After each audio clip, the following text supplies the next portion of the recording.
What's going on, everybody? It's your boy Spencer, and welcome back to the second Anime Monday podcast. Again, this of course will not become an anime channel.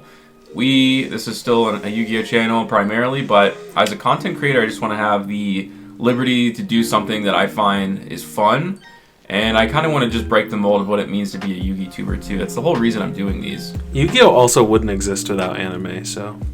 For the most part, yeah, I would agree, so... Like the trading card game, like if the anime wasn't so popular, or well, I guess the popularity started with the manga, but yeah, like the popularity of the anime is the reason the card game, especially in America, is alive today. Yeah, and I mean, at the end of the day, Kevin and I just find this fun, so we are going to do it. Yeah, if you don't like that...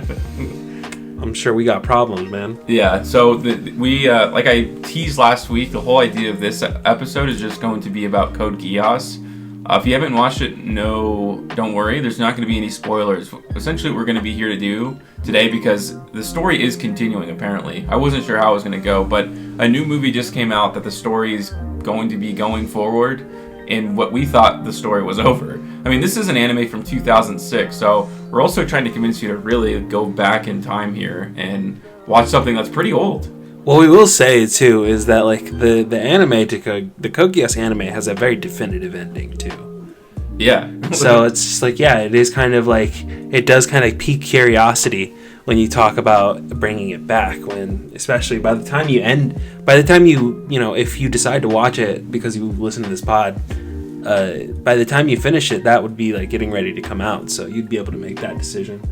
Yeah, so we'll give you the premise of the show if you guys are unfamiliar. Basically, it's this kid who was a prince, like to King Britain, like the whole, like, they took back over most of the world. Yeah, apparently like a version of Great Britain. They call it the Holy Britannian Empire. Apparently they take over the rest of the world pretty much, or basically a third of the rest of the world. And the world is just one big oligarchy.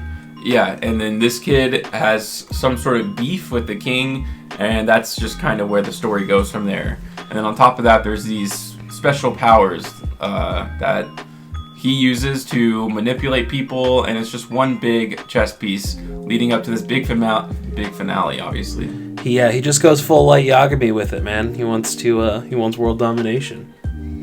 Well, I mean, that's kind of the fun part of the show, and that's what I'll say I like about this show so much, and kind of my beginning argument of why you should watch it. You go through an entire 2 seasons of the show without any clear idea of what the main character's thoughts are. Like, you see never peeks really of it, know, but you yeah. never see his true self, which, like, I've never seen a show that's mysterious. Like, Yeah, you have no idea. You have Lelouch, and like one of the biggest appeals to his character is just the entire time you go through it, you never really kind of can peg for sure where he's at on the morality spectrum at any given point. He changes his intentions on a whim, and it's part of what makes his character so compelling and fresh. Throughout the 50 episodes of the show. Yeah, so, and I also want to say that this shouldn't be your first anime that you ever watch. It's pretty nuanced, I would say. And, like, this isn't going to be your introduction to anime, for sure. I don't know, maybe, it's weird, because I would say that, like, if you like serialized dramas, like, you could like Code Geass, but you have to kind of, if you're not comfortable with the kind of the premise and the nuances that normally come with anime, maybe you should watch something else to see if you even like anime first. Like, if you don't watch anime, like, maybe don't start with Code Geass, right? You know? And I guess it's also worth mentioning that this did come out in 2006, but it looks great. The show does. I mean, none of that 2.5D stuff that you kids use in all your animes now. They do. Everyone uses 2.5D in some way. Not back. I mean, back in the day they did use it to a certain extent, but it looks much less computerized. Like, the show looks fantastic. It looks pretty. I would say that I think 2.5D elements look more in line with hand drawn animation than they ever did.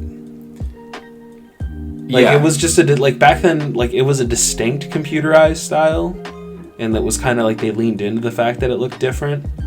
But yeah, I think now they're just trying to blend it, which I think is where some people get hung up on it. Yeah. So anything else like the show? It was pretty captivating, that's for sure. I think we watched it pretty much straight through. I don't know if we ever took an extended break from when I first started watching it. Yeah, I kind of pulled you into it when I was originally started. I went through watching it, and from that point on, it was basically just like marathoning those episodes whenever we could, because it does have that. If you've watched Death Note, it does have that cat and mouse kind of element sprinkled in over a lot of like way more like. Obviously, Death Note doesn't have a lot of action in it, but like that's often what I find myself kind of comparing it to. Is just because it's a super cerebral kind of show, and especially, just with Lelouch and who the kind of character he is. Lelouch won't get into a fight, but he'll like orchestrate the fights pretty much. And the fact that like we haven't even mentioned it, we're like 5 minutes into talking about it, and this is a mech anime. Like you don't even realize it, but it's a mech anime. So at its core, outside of all of the kind of the plot elements, the moving pieces. At any given point during the episodes, you still have these giant, really captivating mech fights and really cool mech designs, and I really that was an element to the show. I think gave me a bigger appreciation for the genre of mech anime. I think the pacing of the show is actually really good too. It always you're always roped in for some reason. Like there aren't that many episodes of the show. Like you can go through it pretty quickly. So I think it's great that every episode has a very clear purpose. And it's not always at a 10. Like sometimes it'll take you a little closer to the slice of life type of part until season 2, when it kind of just doesn't exist in that form. But I would say in season 1, it's kind of nice to see the whole friendship aspect of it and trying to balance these different kinds of relationships that he has. Yeah, because Lelouch is in high school, so he has these incredibly grand ambitions and obviously the motivation to carry them out. And at the same time, he's like 16 years old. He's like he has to play the role of a high schooler, obviously. So that's kind of like, it reminds me more of like I said, gives you more of the Death Note vibe when, in the earlier parts of that show when Light had to do more of like keeping up appearances and stuff like that. So I really, those especially as acting as changes of pace from like before things got too like political in terms of like how, not political as far as just like actual politics, but like political in the plot, and like having obviously giant robot fights, like sprinkling in those really nice kind of slice of life like high school episodes was a really nice change of pace and like palate cleansing. And actually, wow, like the show is so great because season 1 and 2 are so drastically different. Like you end season 1 on, they're like, hey, this little slice of life anime that you have here? Well, what if this happens and changes your perspective on everything? And when it chooses to do those kinds of things to upscale it really goes for it. It will not seamlessly transition you into this like next arc. It's like, are you ready like to make this a much bigger show than what it is? Like, because as you're watching the entire show, like whatever this kind of contained story is, it's not going to be contained forever. Yeah, and I think that like a lot of people kind of don't see that coming with anime too.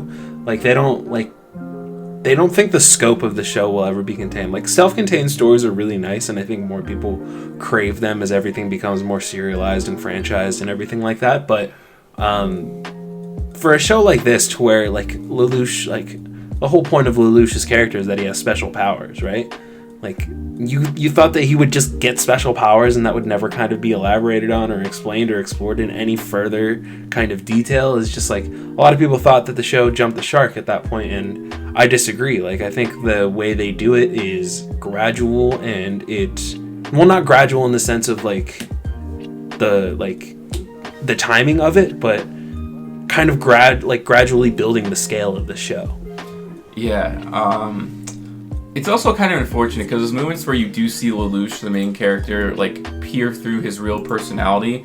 In one, which is I think my favorite scene in all of the entire show, doesn't exist anymore. I think that's worth mentioning. So I guess the greater question here should be, should you watch the recap movies or should you actually go through and watch the original show? Because you've seen the movies. I haven't actually. I didn't. We actually saw the one movie together. But as far as getting into the question of should you watch it, I think those original 50 anime episodes are really special, whether you watch them subbed or dubbed. They're really, really good. Like, not to say anything against the recap movies, but I do know that those recap movies are establishing the new timeline, or the new canon or continuity that the show is going to be following from here on out, apparently, when it comes back. So it's worth watching, at least, I would say, doing what we did, going through the anime, 50 episodes, and then watching the newest movie that came out, just to, you have the right frame of mind for when the show actually returns. So that's what I would do personally. I do recommend anyone watching this, if this does pique your interest, that you do that, because it might be in my top 5. Your top 5 favorite anime of all time? Yeah, ever. And I would say the reason why this is worth watching, I think this is kind of my final argument, and Kevin and I also don't think we should have like some sort of strict time limit on these episodes either. Like, we come here to get together for a topic idea, and we're not here to like waste your time or stretch these out. Like, we found this interesting in the moment, and that's kind of how it works. But this show sticks the landing better than I think any anime I've ever watched. Like, whether or not I think the substance part is the greatest anime of all time, I think if you're gonna end a show and like, it's kind of, you can't see it coming. Like, you can kind of gather the thoughts of like, how are they actually going to like try to resolve these issues that have been going on throughout these 50 episodes, and I think they do it really well. In the same vein that some shows end so poorly you get like a bad taste in your mouth for like every part of it, this show does the exact opposite, in that like even the lesser moments of Code Geass throughout the 50 episodes are kind of elevated when you kind of consider the whole context and the ending and everything. So definitely like agree with you there. Like, it's when I think about it, probably the best and most satisfying ending to an anime that I've watched. So we kind of touched upon this before, but who is this anime for? I guess at the end of the day, because I think we can both agree at this point after our conversation, yes, it's worth catching up to Code Geass. I think it's that good, but who should be watching this anime? Like, what if you're into this or that, or what's the target audience? And I would say this is good for like if you're kind of venturing into the intermediate. Like, you've watched your first couple anime, and then you kind of want to, I think it's a good first anime to watch that's outside of the genre that you normally watch. Like, I didn't usually watch mech anime seen in anything like that. Like, I didn't really watch, like, I wasn't, like, I watched Iron Blooded Orphans, but, like, it didn't really spark an interest in mech anime for me. But this is a really good, like, this gave me a really good kind of, impression on the genre. So if you're into, like, regular traditional shonen or slice of life or romance anime or anything like that, and you want to venture out, I think Code Geass is a really good choice for that. Yeah, so I'll tell you guys, because I'm not a huge anime guy. I do watch anime. I watch the most popular ones. So I grew up watching Dragon Ball Z. I now watch Attack on Titan, My Hero Academia, like the most marketable shows in America, and some of the most popular anime in the world. This was kind of my first venture into a little bit of the more niche category. But I would say, at a baseline, if you enjoy Death Note, then this show, like we've been mentioning, is in the same vein. And I don't think we don't want to compare it to that, but I would say like that form of like, if you are more into the tension part, the story-driven parts of anime, then this would definitely be for you. And I think the action scenes are pretty good. I don't know how they would rank amongst like mech anime fights, because I've never seen any other mech anime. That's a huge pantheon of anime, dude. That's like to try and rank mech anime fights is a fool's errand. Would you say it's like on par with Iron Blooded Orphans? I liked it better than Iron Blooded Orphans. The action? Yeah. I think they do a really good job of personalizing robots. I think a lot of the times that they can kind of get clumped together, but they do drastically different things, like these different kind of high-level mech robots, which is kind of the best part. So yeah, is there any other thing when you talk about Code Geass that comes to mind that might convince somebody to watch it? The side characters, character development, I think is like really good too. I don't know if I was ever super attached to any side character, but I cared about them. The side for me, I get really into side characters. So C2, Suzaku, Colin were like they're all like really, really good characters that I really enjoyed watching. So if you're into like a really kind of a cast of characters that you can get really attached to, I think that you have an opportunity for that in Code Geass too. Yeah, so should you watch it? I say yes. For sure. If you like anime, you will like this show. Although, if there is anything I would say that goes against it as we're finishing our thoughts, I'm not sure if I wanted this story to continue. So this might just be more of a... For me, I would say the definitive answer is it worth watching the original? Yes. Is it worth watching what comes after? I think that's yet to be determined. To be continued on I that. enjoyed the new story, but they're going to have to do something really interesting because, again, like we said, that was my favorite ending to an anime ever. So for them to just be like, okay, like was not the actual conclusion, I think you're asking a lot of... Yeah, they have a lot, they have, a long ways to go in justifying the existence of a third season, so... Yeah, so, well, if you guys end up watching it or if you guys are fans of it, let us know what you think in the comments down below. Other than that, that's going to do it for the second episode of Anime Monday. We'll see you next time, guys. Have a great night.